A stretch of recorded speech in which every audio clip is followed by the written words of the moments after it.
The first warning came long before the blood. It came in the form of a tired ranger leaning against a government truck, staring at the film crew like he'd seen this story before and already knew how it ended. The mountains of western Montana stretched wide and deceptively peaceful behind him, green slopes rolling into timberline where snow still clung in thin white scars. It was migration season. Elk moving higher, carcasses thawing, bears coming out lean and restless. The documentary crew had been chasing this window for months. 3 camera operators, a field producer, a sound tech, and their on-screen wildlife host, Daniel Cross. Cross had built his career on getting closer than anyone else dared. Closer to storms, closer to predators, closer to the edge of good judgment. The ranger introduced himself as Holt and didn't bother with small talk. He pointed toward the ridgeline above their intended camp and said there was a sow in the area. Large, aggressive. 2 prior bluff charges in the last 10 days. 1 shredded tent. No fatalities yet.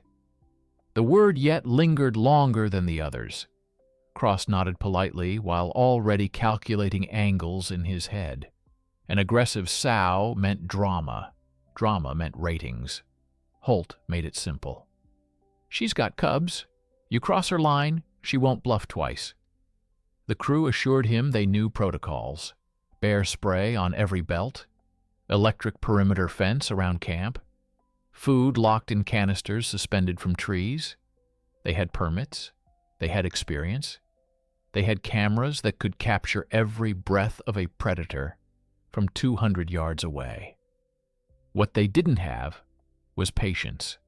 They set camp lower than recommended, closer to a meadow where elk sign was fresh and movement predictable. Holt drove off after repeating one last time that migration corridors are not filming stages. They're highways. And highways don't stop for tripods. The first 2 days were calm. Too calm.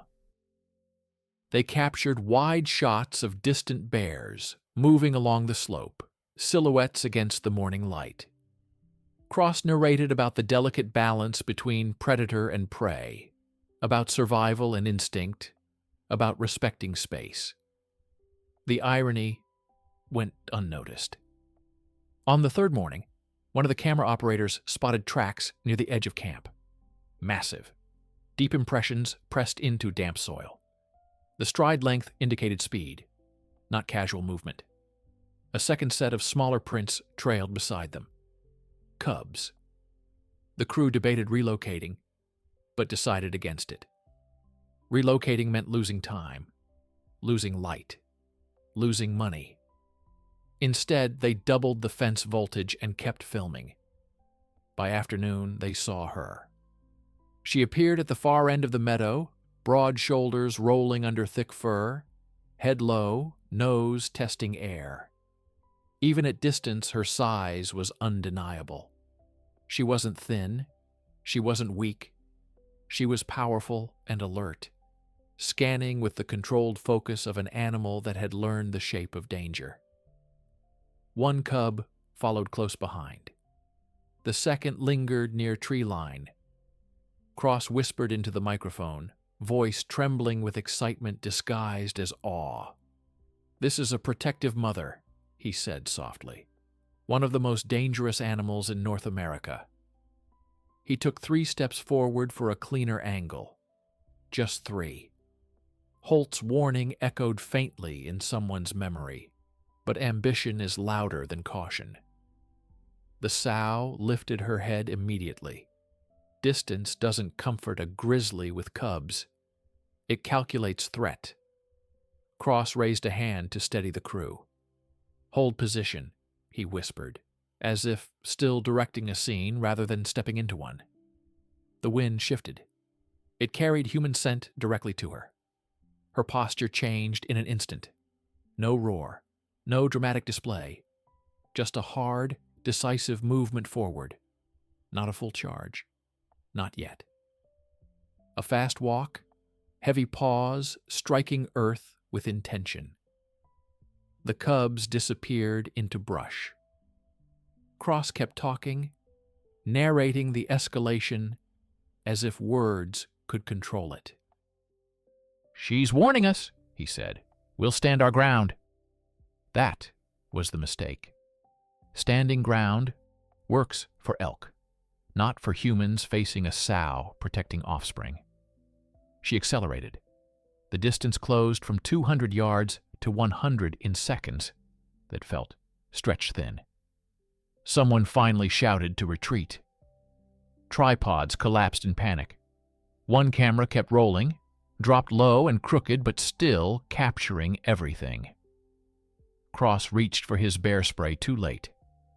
The first charge stopped 20 yards short, dirt exploding under her paws as she skidded sideways in a violent bluff.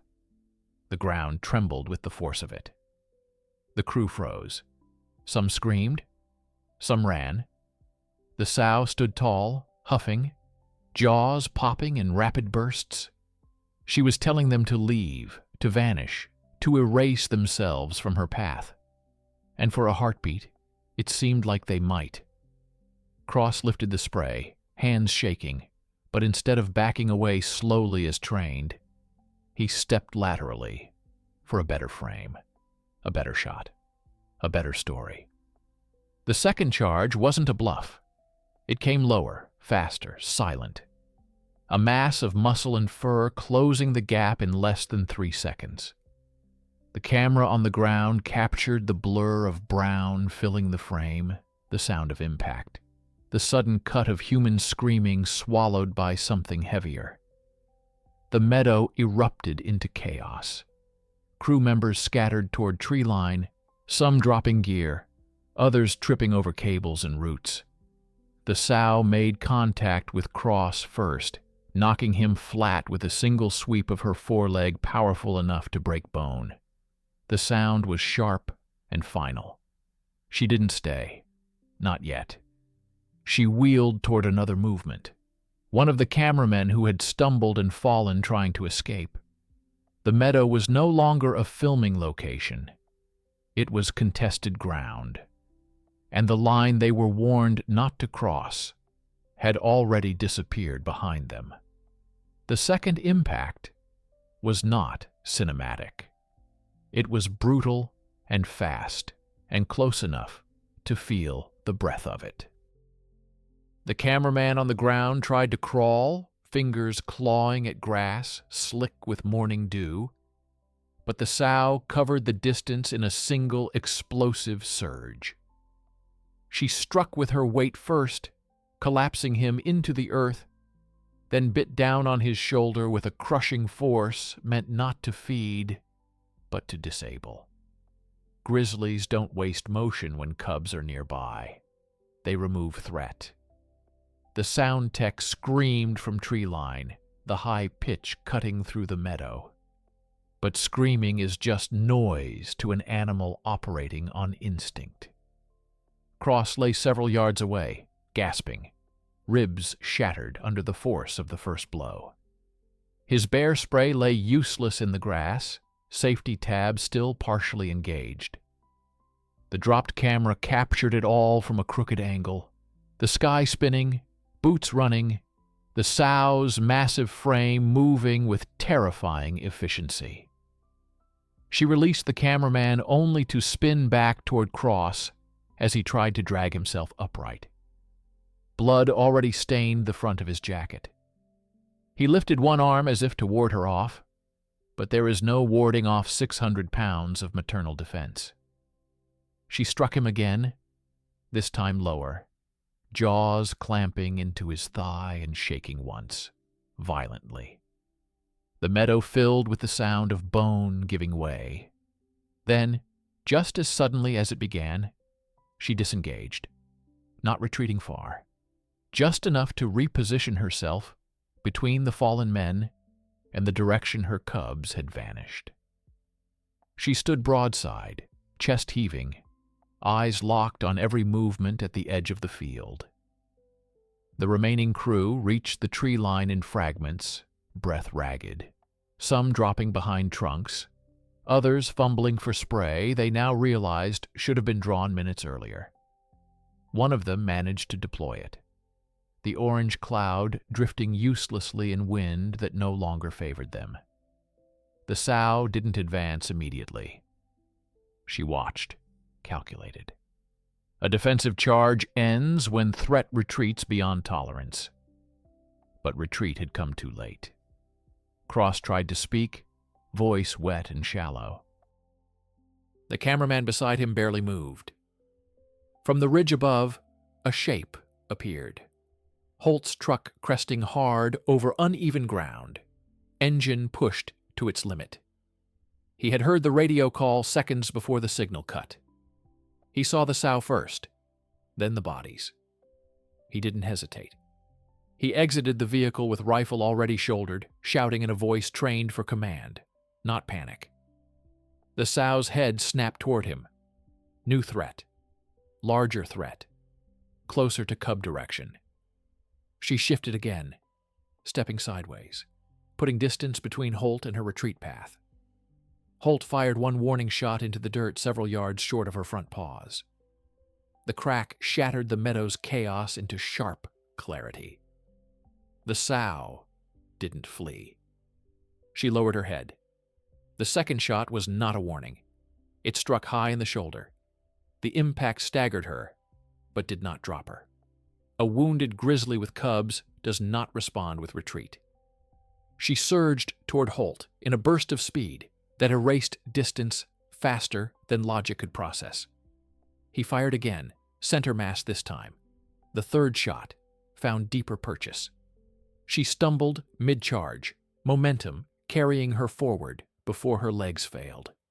The ground shook as she collapsed less than 15 yards from him. For a moment nothing moved. Then the cubs cried from treeline, a thin, high sound that didn't belong in a battlefield. Holt kept the rifle trained, approaching slowly, eyes locked on her chest for movement. It rose once, fell, did not rise again. Behind him, the meadow was no longer a place for filming migration patterns. It was torn grass, broken gear, blood pressed into earth by the weight of survival colliding with ego. The crew emerged in pieces, faces pale, hands shaking. One of them vomited against a tree. Another kept repeating that she'd only meant to bluff, that she had warned them. Holt didn't answer. He knelt beside Cross first, checking pulse, then the cameraman. One was barely there, the other fading fast.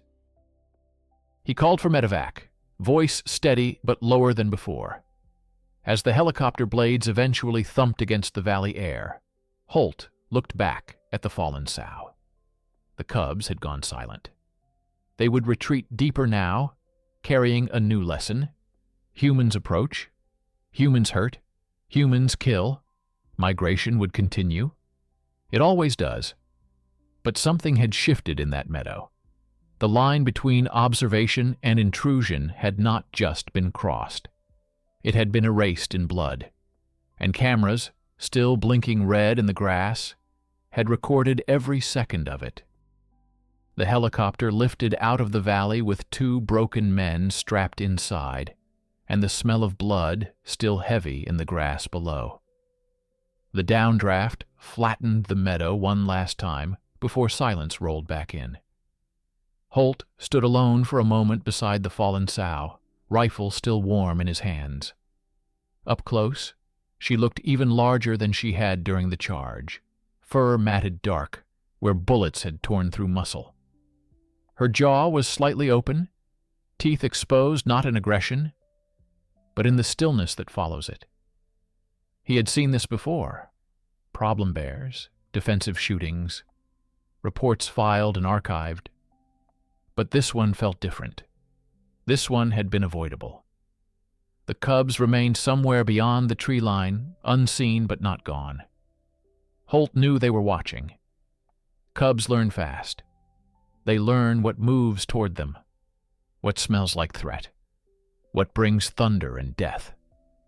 He radioed for wildlife recovery and perimeter support, then forced himself to step back from the body. The crew didn't speak much on the ride down the mountain. Shock hollowed them out. One of the cameras had survived intact. The memory cards were already being treated like evidence, not footage.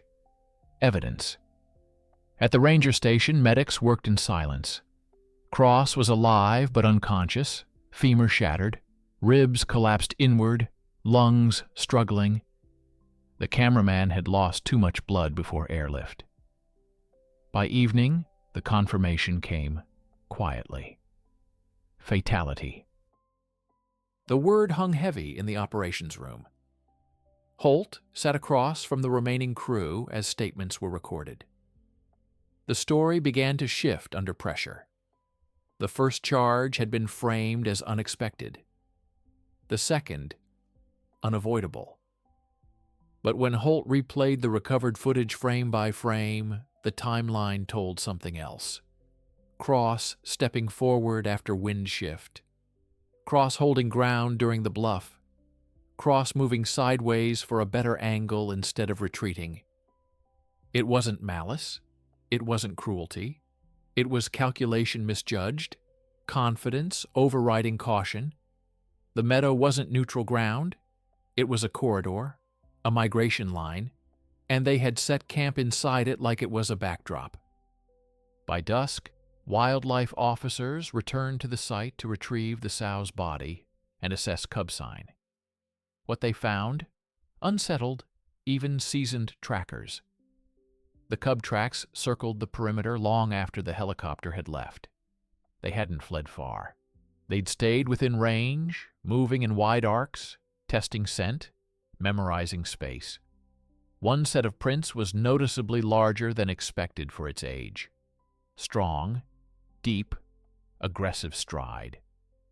Holt stared at the pattern and felt a tightening in his chest that had nothing to do with altitude.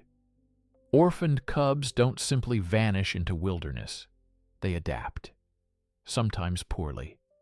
Sometimes violently. The next morning, a hiker reported fresh bluff behavior 2 miles north of the original meadow. Smaller bear.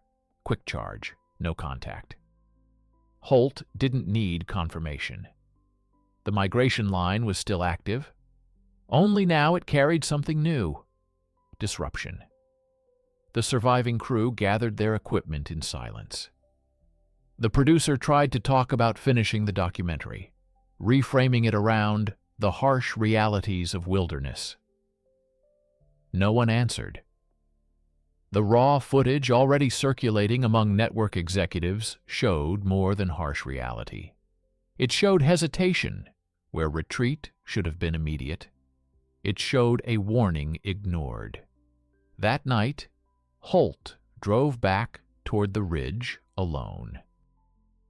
Not for patrol, for understanding. The meadow was quiet again, grass flattened where blood had dried into darker patches. He walked to the exact spot where the first bluff charge had stopped. 20 yards. That was the distance mercy had been offered. He could still see the skid marks in soil where the sow had halted the first time. A line drawn clearly in dirt. Cross had stepped across it without realizing it wasn't symbolic. It was biological. As darkness settled, Holt heard movement at treeline. Not large, not thunderous. A shape emerged briefly, smaller, leaner, fur lighter in tone. One of the cubs. It didn't charge, it didn't flee. It stood, watching him the way its mother had watched the crew, evaluating distance, learning shape. Holt slowly lowered himself to one knee, not out of fear, but recognition. The cub huffed once, a sound too deep for its size, then disappeared back into timber. He stayed there longer than necessary, listening to wind move through pine. Migration would continue up the slope within days. Elk would move, bears would follow, cameras would return someday. But the line had changed. It always does after blood. The meadow no longer felt like open space. It felt like a memory carved into land. And somewhere beyond the ridge, a young grizzly now understood something it hadn't before. That humans step forward when they should step back, and sometimes thunder answers them. They closed the meadow to the public within 24 hours. Yellow tape doesn't stop migration, but it satisfies procedure. News crews gathered at the base of the mountain, repeating phrases like tragic encounter and unpredictable wildlife, reducing thousands of years of instinct to a headline. The network issued a statement expressing grief, emphasizing safety protocols, distancing itself from the decision to hold ground. Holt read it once and turned the page. Words travel faster than bears, but they don't carry weight in the timber. Cross survived surgery. Metal rods replaced bone. His breathing stabilized. He would wake to a world where the footage of his last conscious minutes had already been replayed in slow motion by people who had never stood 20 yards from a bluff charge. The cameraman's family arrived before dawn 2 days later. Grief moves differently than migration. It doesn't follow season. It doesn't thin with altitude. It settles heavy and permanent. Up on the ridge, wildlife officers monitored movement through motion-triggered cameras placed along the corridor. The cubs appeared together at first, thin shapes moving cautiously between shadows. They circled the meadow, but did not enter it. Not immediately. Hunger, eventually, redraws caution. On the fourth night, one of them stepped into the open field where its mother had fallen. It lowered its head to the grass, sniffing long and slow, absorbing scent memory etched into soil. Predators don't understand narrative. They understand absence. The dominant shape was gone. The corridor was unclaimed. Holt reviewed the camera footage alone. The cub lingered longer than expected, then moved north along the elk line with a gait that carried less uncertainty than before. That was the part that unsettled him. Not rage, not revenge, adaptation. Orphaned bears either starve or harden. Hardening changes behavior. Reports began surfacing from farther up the range. A lean young grizzly shadowing hikers from treeline.